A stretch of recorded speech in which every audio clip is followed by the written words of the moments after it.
इहाँ राज हमार चलल बाया हमारे ही चली। ढेर अइले गइले गुंडा माफिया कटने बाहुबली, केहू के बस के चीज नइखे।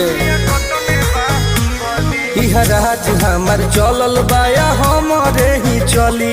ढेर अइले गइले गुंडा माफिया कटने बाहुबली, मार के गोली बंद कदम बोली हरदम ला सुता दे।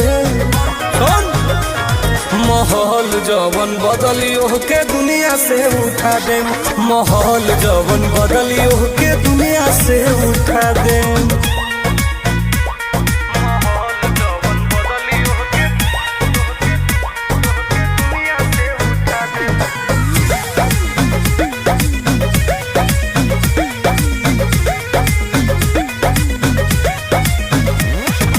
पुलिस प्रशासन सरकार बहम